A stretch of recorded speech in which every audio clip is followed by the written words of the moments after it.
All right. So thank you, Beth, for being my inaugural guest. Welcome, everybody, to People Love Clapping. So I'm still getting to know what I'm doing here. Um, and so I don't even know if people heard the opening part. I need to kind of figure that out a little bit better. So we also produce a vodcast for Mike and Matt, Michael Ganzel, called Mind Your Own Business. And for their opening, it's a little bit longer. So I think people hear that. So we'll figure that out. First, one thing that we do on video socials is to mute everything. So I'm going to do that. Hi, everybody. I'm sure you know me because I'm broadcasting live on my stuff. I am the co-founder of Video Socials. We are a business community for lawyers, accountants, consultants, and we are video blogging together, fun and done. We have now over 120 members. So we host 2 or 3 video blogging clubs every day, every week. So it's a lot of fun. And this vodcast will be, of course, it's right now streaming live on LinkedIn, streaming live on Facebook in our Facebook group and my profile. It will be on YouTube, of course. And the audio as a podcast should be available through Stitcher, my favorite podcast app, because I'm a podcast junkie. So I want all podcasts on Stitcher. It'll probably be on Apple Podcasts, which used to be like iTunes podcasts. And probably Google Play will figure that out. And this is very much a continuation of part 2 of a podcast that I had, I want to say 2 years ago, called Presenters Podcast. And obviously that focused on presenters. Kind of the next evolution, I feel, is the community and the people, the fan club around that presenter, let's say, that leader. So for me, this podcast and vodcast is a way for me to learn from our guests about how they're growing their business groups and their communities. It's how business groups and communities grow. And today I am privileged to have Beth Granger with us, as my inaugural guest, apropos, because I was her first LinkedIn Live guest. So I felt it was only fitting for her. I think she felt obligated to return the favor. So thank you, Beth. And of course, you are a leader of multiple communities. You run a LinkedIn Local, which you can share a little bit about. Plus, you have a chapter of the longest running professionally managed networking group on Long Island, maybe New York, called American Business Associates. So I want to, obviously, for you to share a little bit about that community as well. And as I kind of said in the green room, so to speak, you may not have answers to all my questions, and we may not have time for all my questions, depending on how I manage it. I nonetheless want to learn from you and for others to learn from you, and maybe I can impart some things about what I'm learning about video socials. I'm growing a business community. I don't really know what that means. So I'm no expert there. I have a framework through which I'm seeing growth. So my questions are going to be from that framework, and it's very much, this is my research study to learn from you, to share you with others, and maybe bigger things can come. So if you don't have the answers right away today, maybe the next time you come on, you will have those answers and for me to think about. So as we get started, can you share a little bit more about kind of your story of building communities? What does it mean? Why did you start LinkedIn Local? Why did you start your ABA chapter? Are there other business groups that you lead or founded? And what's that story like of kind of where it came from, why it came from? Sure. Well, first of all, thanks for having me on. I can't believe it was over a year ago that you were my first guest. Yeah. Pardon me. It's great. I've always been, even not consciously at all times, fascinated by community, and whether it's geographic, Sure. in person, online, fascinated with building, joining, and helping people be part of communities. In fact, before, a great story was how a community that I was part of developed organically on Twitter back in, say, 2011, where 5 people were having a conversation, and that one conversation turned into a community of people all around the world that hired each other, supported each other, and things like that. So I've always been fascinated with it. Right now, I'm focusing a lot on, as you said, ABA, LinkedIn Local, and also about to start a community for people who have taken my training, so that they can continue the relationships that they've built, continue to get guidance and accountability and things like that. So LinkedIn Local, I'll start with, was founded in Australia by a woman named Anna McAfee, who's been a guest on my live broadcast, and it just spread around the world. And I heard about it. How long ago? This was a couple years ago, and I thought, wow, that'd be fun, because the premise was, we now meet so many people online. Let's get to know them better and bring that in person. Well, Sure. now it's not in person, but Right. and so I wasn't sure if I wanted to do it, because, as you said, there are a lot of business communities on Long Island. And I always say, any morning, any diner. And so I just put a post out on LinkedIn and I said, I'm thinking of doing this. I'm thinking of having it be part networking, part education, where there'll be people speaking with us, or panel discussions or activities. Right. I said, are you interested? And it just kept going. People kept commenting, and it seemed to find a hole somewhere. People who didn't belong to communities that met regularly, and or just that they were looking for something a little different. So that was really interesting. And then ABA as a whole, which was founded by Ellen Volpe, I think 33 years ago, is growing, and I am now facilitating one of the councils, and we actually just started last week. So Congrats. at our first meeting, it was very exciting. Yeah.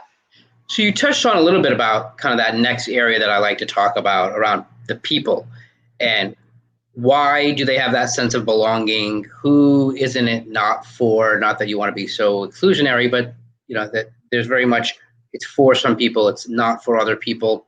So how do you see that for LinkedIn Local? You mentioned that there was kind of a hole that it fit, that people didn't really belong to anything else, and that they found that belonging. And how does that fit into ABA? Like you mentioned, maybe when Ellen started ABA, networking wasn't a household term or a conference room, boardroom term. But at this point, it's at least in our circles, networking is very much bandied about and almost tired of. Though ABA formulated it and really pioneered it. So what attracted you to the ABA model, and who finds that fit and who doesn't find a fit? Can you talk to us about the kind of the people structure of both those communities? So I think a lot of times when people hear the term networking, they think of a very transactional type of thing. Maybe they've been to a meeting where you have to give referrals, and it just doesn't always feel so good. Yeah. The difference to me, and I was so lucky that my first experience with this thing we call networking or business development communities was through ABA. And the difference is that it's not completely non-transactional. You never have to give an introduction.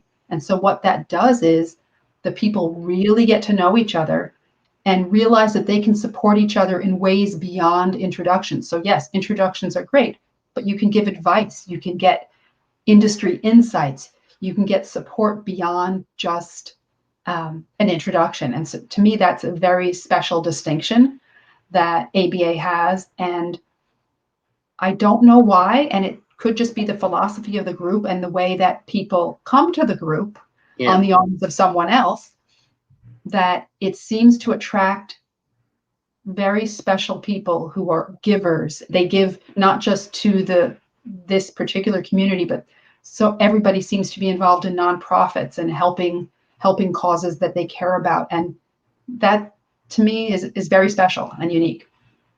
Which is not, you're making my job easy, Beth, that you gave me a nice segue and an opening into the word, by philosophy, I'm calling it ideology. And before I even get into the concepts of ideology, like what's the mission, what's the value, what's the purpose, philosophy, the battle cry, you mentioned that it attracts a certain kind of person, that giving spirit. So do you see where some people don't fit in and kind of are turned off by it? And maybe are you purposely catering to a certain type of person to turn off others? Like how, do people not like it? Like, is it not meant for certain people? ABA or LinkedIn Local? I mean, it's okay to say that who wouldn't find a good home? Like, who wouldn't really naturally fit in? Somebody who's very transparent, Okay.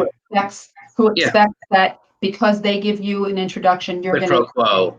Yes. Tip cat, all that stuff. Okay. It doesn't always work that way. Sure. And it's more the idea of rising tide raises all ships. Sure.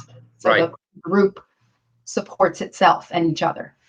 That's a good way of looking at it. Talk to me about that ideology, that philosophy. Do you find that there is a mission or purpose, or that long-term aspect? Is there something that you feel as a driving force running not only the council but running LinkedIn Local?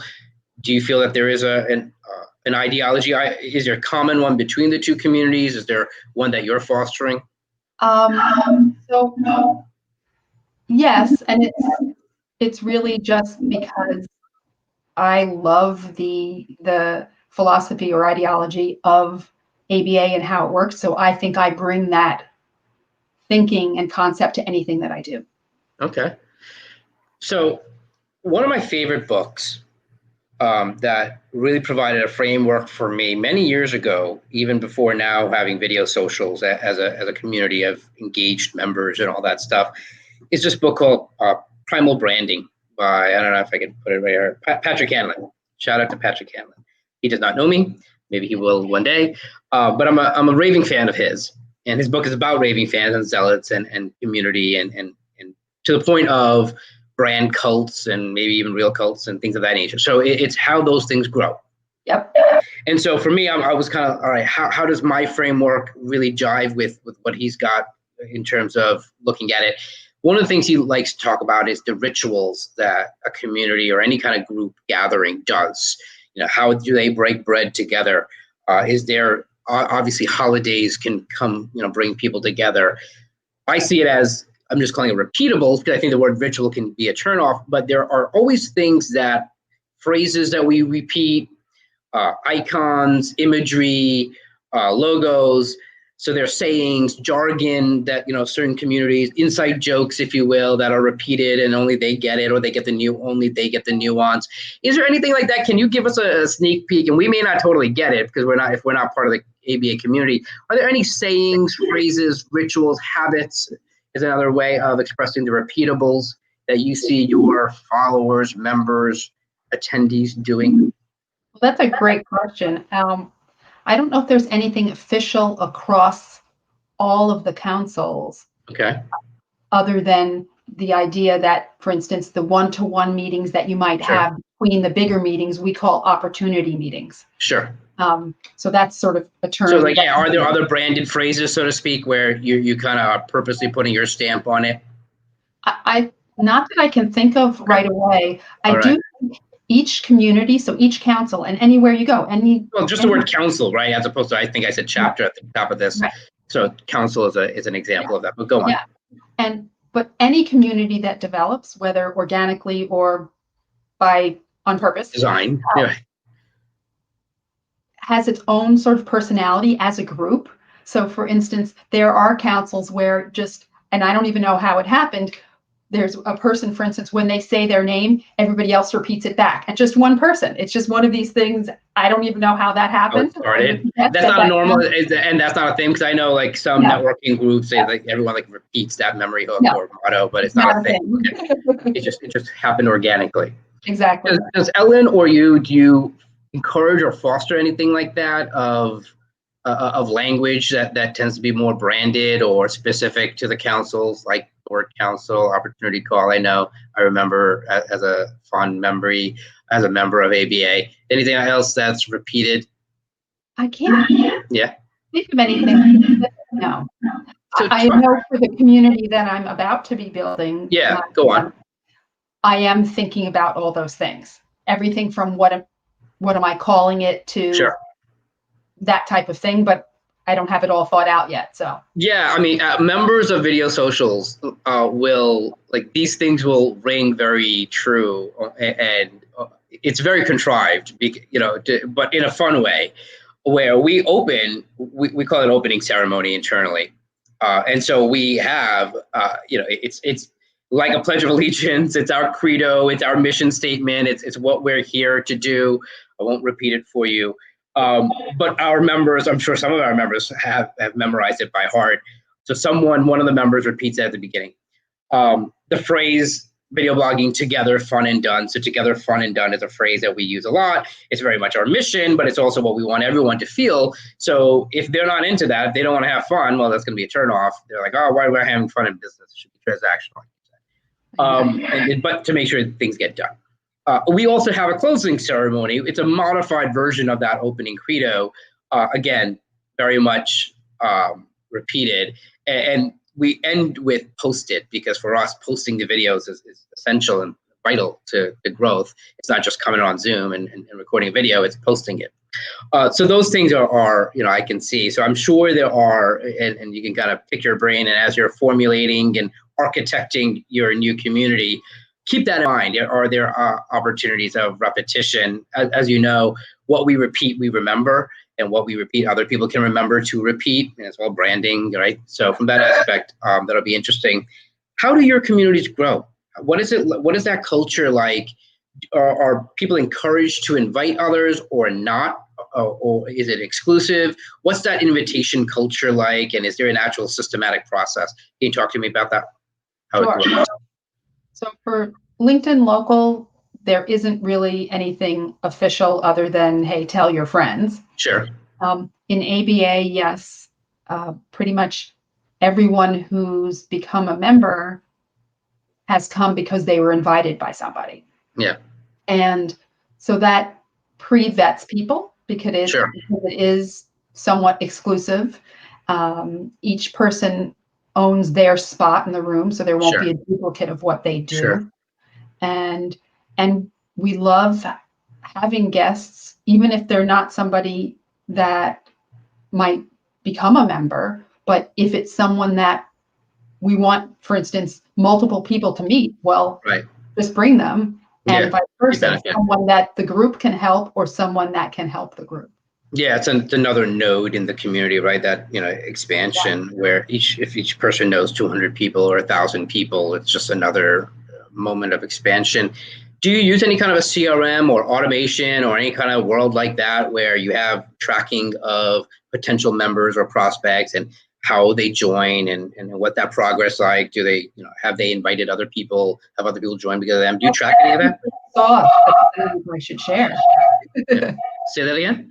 I said that's the secret sauce that I don't know if I'm allowed to share, but for the community that I'm building separate from ABA. Okay. Yes, I am. I'm not going to necessarily use an official CRM, but I do, just like for my business, I want to understand where my best members come from or my best clients come from. Right.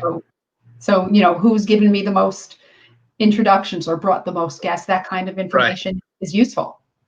Is there any incentive for people? Is there like an affiliate, rev share, any other gifts, bonus points, brownie points? So not for ABA or LinkedIn Local. Okay. Because by helping the group, it helps each person, and it's just that. So you feel that if there's an organic, natural network effect, the bigger the pie, the bigger the slice for everyone. Exactly. Okay. For my group, which tentatively is called the Social Sales Accelerator Network or Social Sales Accelerator Club. But you haven't even officially named it yet. Yeah, I don't know if it's club or network. I don't know that last word, but it is Social Accelerator. Social Sales Accelerator. Something. And a lot of S's there, so I was like, go with something. I'm looking at all those things. All right. Yeah. That'll be interesting for me to kind of watch you grow that, even for you to come back, let's say in a couple of months, a year from now, and kind of tell us, because here we are, it's October 2020, right? So I could say, I remember when it wasn't even officially named, and here we are now, right? So that'll be kind of cool to watch the evolution of that. It's I'm looking forward to that. So talk to me about as a nice segue, the timetable. The timing is everything, and communities have a timetable of regularity. Any kind of gathering has regularity of this thing happens almost the same time each year, every quarter. There's bi-weekly meetings, monthly stuff. is there a timetable with LinkedIn Local and with your ABA Council? What's that timetable like, and what's coming up next? So LinkedIn Local was a somewhat unofficial pattern. It tended to be once a quarter or every other month. Okay. It was kind of, sometimes it was I met somebody or had an idea for a topic, and so that led to the meeting. Right. Sometimes it was the location that led to the meeting. So that was a little less official. Sure. When I would do it. ABA, the different councils meet twice a month as a group, and then people meet together separately between those meetings. Sure. And for my social sales accelerator, I'm still thinking about all those things. You know, the idea of having something once a week is good because people can expect it and they just know it's Monday at 4:00 or whatever. Right. They know to do that. Yeah. If it's less frequent, it's more complicated because people have to look at their calendar and say, is it this week? Is it next week? So not sure yet, but.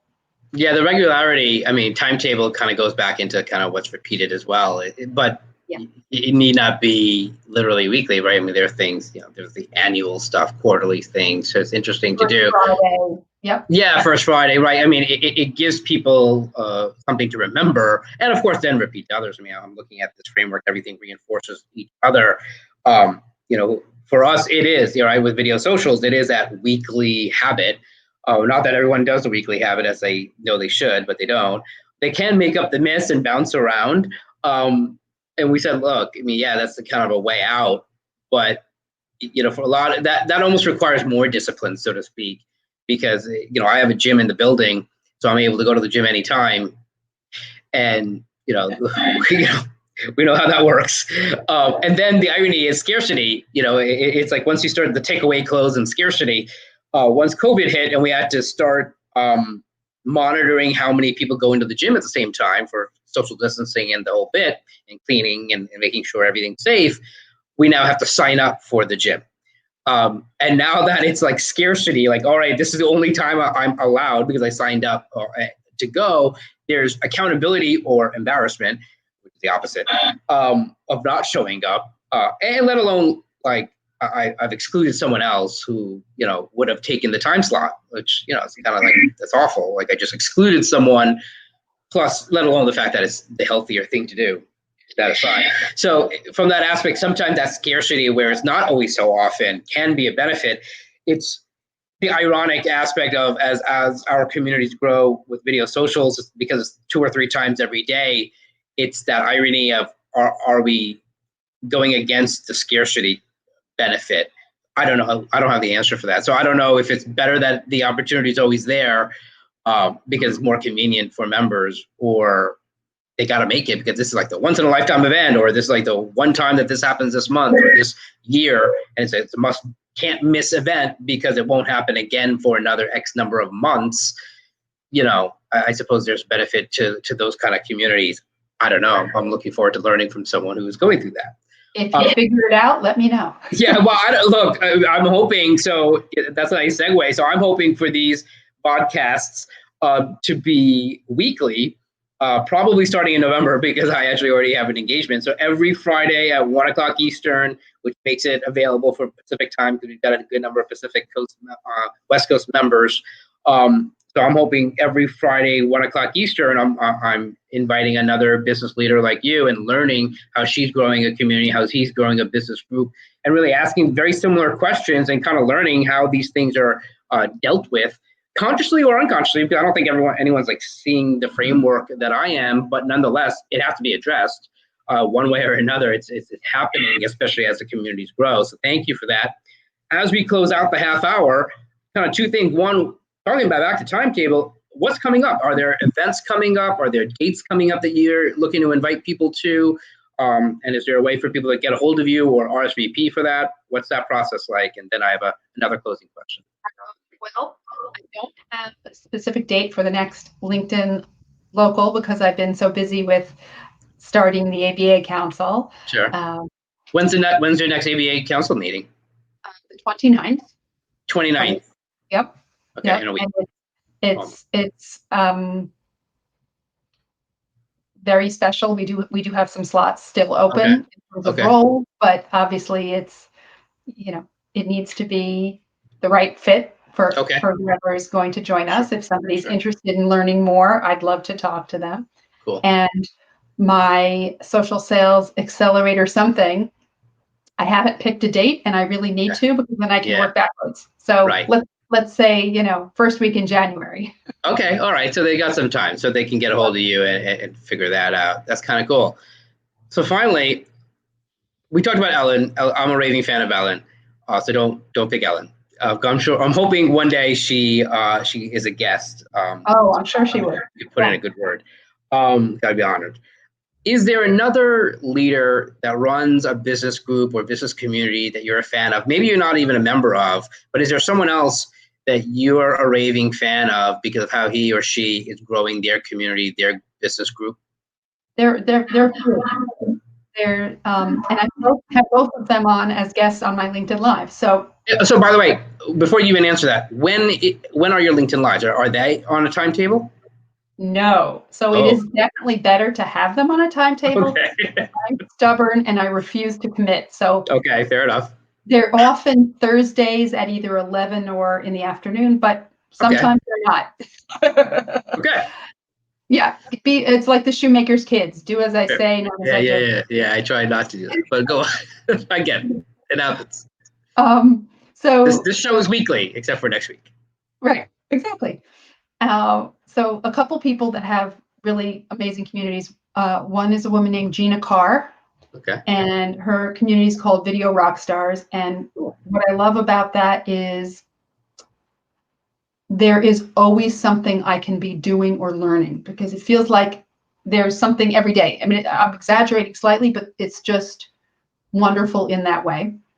And then there's a woman named Deb Boulanger, who I don't know if you know her, and if not, I'll introduce you. She has two things. She has a Life After Corporate podcast, but there's sort of community built around that. And then she's the one of the New York City leaders of Elevate, which is I think national, international. I think national, international women's business organization. Exactly. Sure. Professional, yeah. And then, of course, I'm a member of National Speakers Association, and the New York City Council is just an amazing community of people. When I first went as a guest, I think maybe 4 years ago, know, when you walk in a room, remember walking in a room? Well, when you walk in the room, just something about the energy, and you want to be around these people. And I've learned so much and developed amazing relationships. So to me, that is a fabulous community. Who leads that? Who and not necessarily the president, but who do you see as the, I don't know what the right Latin phrase is, like the de facto leader, so to speak. Who do you feel is the leader of that organization by her influence or his influence? Maybe, past president, that's fine. Like, who do you find as a leader there? Well, there is a board, and there's a president every, I don't know, it's every year or every 2 years. Sure. That changes. Yeah. This year it's a guy named Corey Kupfer. And last year it was someone named Jay Townsend. Sure. And so it allows it to grow and continue and have different perspectives every time based on the board and the members. That's tremendous. I look forward to meeting them, and I think I know Corey, so hopefully they'll come and share a little bit about kind of the spirit of their business organization, their business community, and how their business groups and communities are growing. Beth, thank you so much for being the inaugural guest. Thank you. My podcast. Is there anything else you want to say? You want to mention anything I left out that I didn't ask that you would want to talk about and promote? Not that I can think of. Not that I can think of. That, I'm not going to do my lives on Friday at 1:00. Not Fridays at 1:00 Eastern, definitely. Because, I'm looking forward to you watching, and hopefully we're learning together. Thank you. All right. Well, thank you so much. I think we gave a lot of good plugs. I'm sure there's going to be ways to connect with you, because this is all on social media. So we're going to share each other, and people can immediately connect with you that way. Probably the simplest way. So I'm looking forward to doing this again, probably in 2 weeks. But until then, there'll probably be other LinkedIn Lives and other things that I'll do that isn't the official People Love Clapping podcast. So thank you, Beth. Thank you. Bye, everybody.